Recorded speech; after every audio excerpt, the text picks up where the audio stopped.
नमस्कार दोस्तों, बीपीएससी एईडीओ एक ऐसी वैकेंसी जिसमें मात्र एक परीक्षा से आप सीधे अधिकारी बन सकते हैं। जी हाँ, इसका परीक्षा जनवरी में निर्धारित होना लगभग तय हो चुका है। सबसे बड़ी बात, एग्जामिनेशन कंट्रोलर जो बीपीएससी के हैं उनका भी आप लोग वक्तव्य सुने होंगे। जनवरी में परीक्षा हर हाल में ले लिया जाएगा और इसमें मात्र एक एग्जाम है। सभी छात्र सोच रहे होंगे कि अब एक महीना में कैसा तैयारी करें कि इसमें इतने अभ्यर्थी होने के बाद भी हमारा एक रिजल्ट सुनिश्चित हो पाए। लगभग 10 लाख छात्रों ने इसमें आवेदन किया है। तो सारी चीजों पर बात करेंगे। अभी हमारे साथ नवीन सर हैं। सबसे पहले सर स्वागत है आपका। जी, बहुत-बहुत धन्यवाद। सर क्या लगता है जनवरी में अब लगभग एग्जाम होना निश्चित हो चुका है? अ, आप देखे होंगे कि एग्ज़ामिनेशन कंट्रोलर सर का भी इंटरव्यू जिसमें वो स्पष्ट किए कि किसी भी सूरत में जनवरी में एग्ज़ाम होना तय है। मिड जनवरी के बाद लगभग कभी भी एग्ज़ाम हो सकता है। अच्छा। अब सवाल ये उठता है कि चूँकि छात्रों की संख्या अच्छी खासी है, साढ़े लगभग 9 लाख के। साढ़े 9 लाख प्लस 9,80,000 के अप्रॉक्स हम्म, छात्र इसमें फॉर्म भरे हुए हैं। अच्छा। हालाँकि फॉर्म भरने के बहुत सारे रीज़न रहे, इस बार ₹100 भी फॉर्म भरने का फ़ी जो कम किया गया, एक बड़ा-सा कारण ये भी रहा और दूसरा सबसे बड़ा कारण रहा कि सिंगल एग्ज़ाम से अधिकारी तक बनने का बिल्कुल अ, बिल्कुल।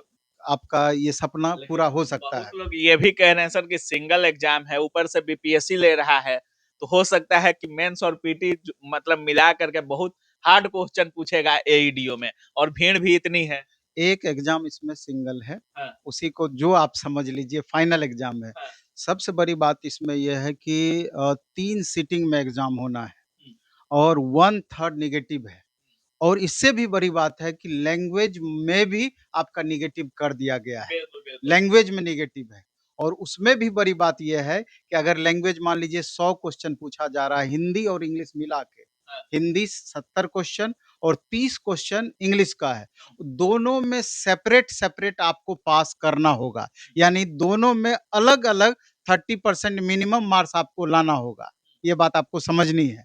चूँकि 1/3 नेगेटिव लैंग्वेज में भी लगभग होना है, ये तय नहीं किया गया है कि नेगेटिव लैंग्वेज में कितना, लेकिन चूँकि सब जगह 1/3 इसमें नेगेटिव रखा गया है, तो यहाँ पर भी 1/3 नेगेटिव रहने की संभावना है और मैक्सिमम संभावना है कि आधे बच्चे लगभग, चूँकि बिहार के संदर्भ में आपको पता है कि इंग्लिश में हाफ इंग्लिश का टाइट क्या होता हाल है। होना है, बिल्कुल, तो लगभग हमको लगता है कि आधे बच्चे इंग्लिश में फेल कर सकते हैं, 40 से 50% स्टूडेंट। इसका आंकड़ा हमको लगता है कि एक होता है छात्रों के मन में कि आखिर कंपटीशन कितना? एक बड़ा-सा सवाल है। तो इसमें हम बताना चाहते हैं कि जैसे साढ़े 9 लाख स्टूडेंट हैं, तो एप्रॉक्स 30 टू 35% स्टूडेंट अब्सेंट होते ही होते हैं जनरली एग्ज़ाम में। तो उस हिसाब से देखा जाए तो साढ़े 6 लाख के लगभग स्टूडेंट अपीयर होंगे एग्ज़ाम में।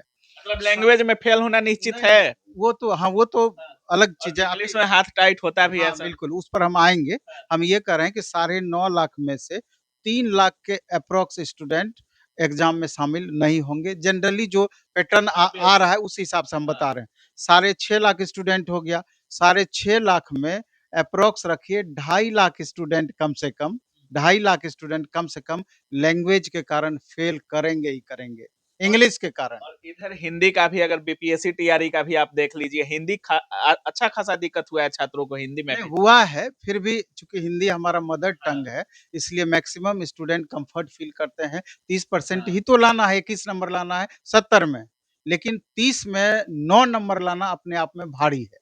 तो लगभग 2 से 2.5 लाख स्टूडेंट वहाँ पर फेल इसके कारण करेंगे ही करेंगे। इधर आपका बच गया लगभग साढ़े 3 लाख से 4 लाख स्टूडेंट में, मेन साढ़े 3 लाख स्टूडेंट में आपस में कॉम्पिटिशन होना है। हुँ, अब जाकर के मेन चीज़ पर हम आते हैं कि कितना स्कोर छात्र करें, तो वो अपने आप को सेफ समझ सकते हैं। हालाँकि ये चीज़ निर्भर करता है क्वेश्चन के लेवल पर। बिल्कुल। चूँकि बीपीएससी एग्ज़ाम कंडक्ट कर रही है और 1/3 इसमें नेगेटिव है, इसलिए आपको संभल-संभल करके चलना ही और पड़ेगा। बहुत लोग कह रहे हैं कि एक ही एग्ज़ाम है तो पेपर कभी हल्का नहीं देगा बीपीएससी। निश्चित रूप से पेपर हल्का भी नहीं देगा और उसके बाद कितना मार्क्स तक हमको ले आएँ, तो हम खुद को सेफ महसूस करेंगे। तो इसलिए इस पर हम डिटेल चर्चा करेंगे कि पार्टिकुलर सब्जेक्ट बाय सब्जेक्ट। बिल्कुल, बिल्कुल। सबसे पहले लैंग्वेज की बात तो हमने चर्चा कर दिया कि किस हिसाब से वो आपको प्रभावित करेगा क्योंकि लैंग्वेज में आप पास करेंगे, तभी बाकी मेन पेपर जो आपके फाइनल मेरिट लिस्ट जिससे तैयार होना है, उसका जाँच होगा। लैंग्वेज में फेल तो वहीं मामला समाप्त। तब आगे का पेपर जांच जांच ही नहीं होगा। अच्छा। हाँ, इसलिए 2-2.5 लाख स्टूडेंट को वहीं पर आप हटा दीजिए। इसके बाद आइए 3.5 लाख से 4 लाख स्टूडेंट जो मेन कॉम्पिटिटर होंगे, तो वहाँ पर हम पहुँचते हैं, तो उसमें आप देखेंगे कि ये math plus reasoning 100 question math reasoning से पूछना है, जिसमें 50 मैथ है, 50 रीजनिंग है, दोनों मिला करके। बिल्कुल, बिल्कुल। और चूँकि रीजनिंग का वेटेज थोड़ा-सा ज़्यादा दिया जाता है मैथ के बनिस्बत, हो सकता है 50 से 55 भी आपका रीजनिंग जा सकता है, लेकिन 50-50 का रेशियो यहाँ पर बाँटा गया है। अब 50 मैथ पर पहले हम चर्चा करें, फिर 50 रीजनिंग पर। तो 50 मैथ में सिलेबस में आपका अरिथमेटिक लिखा गया है। लेकिन जनरली देखा जाता है कि बीपीएससी जो भी एग्ज़ाम कंडक्ट करती है, उसमें जो मैथ पूछा जाता है, तो अरिथमेटिक के अलावे कुछ क्वेश्चन स्टैटिक्स से आपका डाल देता है, कुछ लॉगरिथम से डाल देता है, परम्यूटेशन, बिल्कुल, कॉम्बिनेशन बिल्कुल। वगैरह उसी में आ गया है। इसके अलावे भी आपका इंटीग्रेशन, डिफरेंशिएशन से एक क्वेश्चन आपका डाल सकता है। तो अरिथमेटिक के अलावा 3-4 टॉपिक जिसका हमने नाम लिया है, थोड़ा उसको भी अच्छे से देख के बिल्कुल, जाना बिल्कुल। है। इसके अलावा ये तो मैथ हो गया। रीजनिंग में तो generally verbal, non verbal reasoning syllabus में है। तो इस रीजनिंग के अलावे सीसेट का भी रीजनिंग बच्चों को देख करके, छात्रों को देख करके जाना चाहिए, क्योंकि बीपीएससी एग्जाम कंडक्ट कर रही है, तो हो सकता है कि सीसेट टाइप का क्वेश्चन कुछ ना कुछ इसमें डालेगी ही डालेगी, क्योंकि क्वेश्चन के लेवल को इसको अपग्रेड करके रखना है।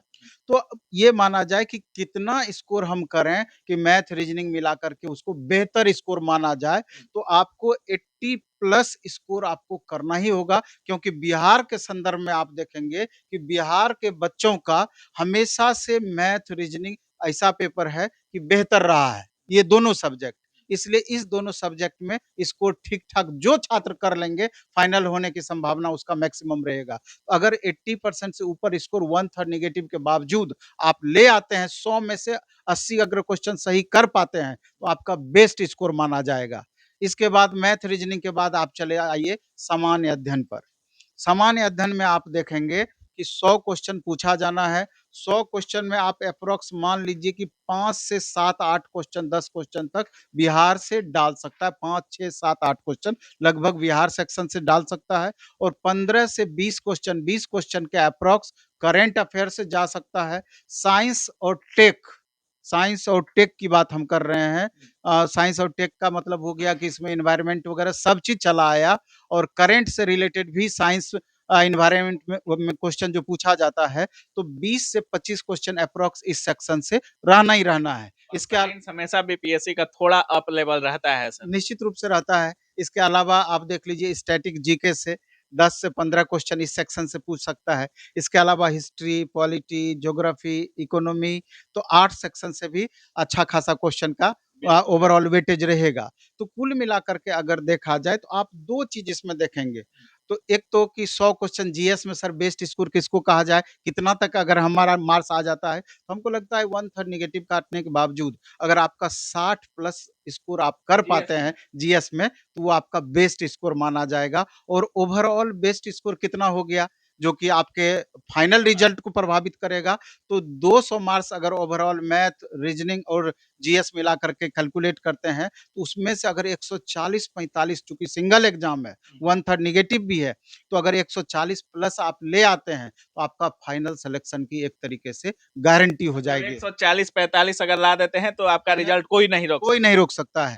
और इसमें भी अगर देखा जाए, तो जो 9,80,000 छात्र फॉर्म भरे हैं, इसमें एसएससी जो सेंट्रल लेवल का एसएससी होता है, वो छात्र फॉर्म भरे हैं, बीपीएससी वाले भरे हैं, रेलवे वाले भरे हैं, दरोगा वाला भरा है, सब छात्र फॉर्म लगभग सब छात्र फॉर्म भरे हैं। तो चूँकि जिस तरह का सिलेबस है, हमको लगता है कि जो एसएससी सेंट्रल लेवल का तैयारी करने वाले हैं, चूँकि वो लोग का ऑलरेडी मैथ और रीजनिंग स्ट्रॉन्ग होता है, इंग्लिश में भी वो कम्फर्ट होते हैं। तो यहाँ पर प्रशासनिक छात्रों से ज़्यादा हमको लगता है कि एसएससी वाले छात्रों का वेटेज ज़्यादा हो सकता है। अगर मैथ रीजनिंग का के दृष्टिकोण से अगर हम देखें, इंग्लिश के दृष्टिकोण से देखें, तो ओवरऑल यही इसका डिटेल चर्चा है। इसलिए कि जो भी छात्र एडीओ का तैयारी करंट करते हैं, कितना पूछ सकता है सर? क्योंकि अभी देखा जा रहा है कि करंट का कहा जाता है कि 10-12 आएगा, लेकिन हर एग्जाम में अभी बीपीएससी में देखिए 30 करंट पूछ रहा है लगभग। हर एग्जाम में करंट का लेवल बढ़ते जा रहा है। क्या उम्मीद है एईडीओ में भी बढ़ सकता है? अप्रोक्स 20% करंट पूछने की संभावना है। 20%। 15 से लेके 20-22 तक, एग्जैक्ट तो आप नहीं बता सकते हैं, लेकिन 15 से लेके 20-22 तक करंट अफेयर्स इसमें पूछा जा सकता है और 6 महीने से साल भर तक का करंट अफेयर्स इसमें पूछा जा सकता है। अप्रोक्स इसमें 60-70% करंट अफेयर्स 6 महीने का और उसके ऊपर का लगभग 30% करंट अफेयर्स मतलब 2025 का पूरा करंट अफेयर देख लेना। अच्छे से देख लेना है उसको। चलिए, अगर बहुत बहुत इंटरेस्ट है तो धन्यवाद। बहुत-बहुत आभार आपका।